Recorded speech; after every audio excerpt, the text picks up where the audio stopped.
So for example number 4, and this is the final example we're going to solve using the same base method before we switch to using a graphing calculator, we have 3 exponentials involved, so we're going to need to get all of them to have a common base. We're going to have a little extra work to do on the left-hand side to make this work. Okay, but I already have a base 2, and 2 can't be written as anything other than 2 to the first power. So the good news is that I already have a hint as to what my base is. We're going to do everything base 2. So this is 2 to the x times. That 4 is going to be rewritten as 2 squared. And that's to the 3x minus 1 still. And then 8 is the same thing as 2 to the third power. And that's to the 2x plus 6. Okay. So there's no extra rewriting to do with this very first 2 to the x. So that's just going to stay 2 to the x.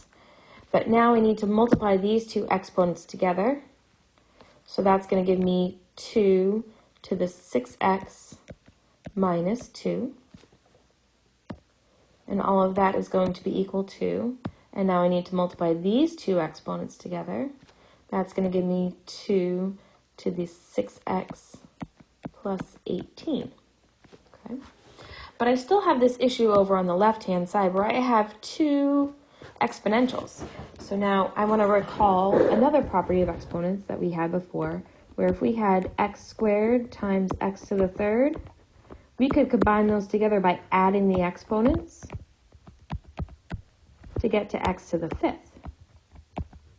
And that's exactly what we're going to do here. We're going to take these two exponents and we're going to add them because they have the same base and there's a product in between, there's multiplication between the bases.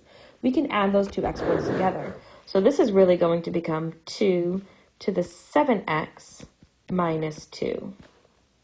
And that's still going to be equal to the other side, 2 to the 6x plus 18. And now we have our same base property that we can apply. So because I have 2 to an exponent equals 2 to an exponent, I now get to say that the two exponents must be equal to each other. So now I'm going to have, ready, same base, 7x minus 2 must be equal to 6x plus 18.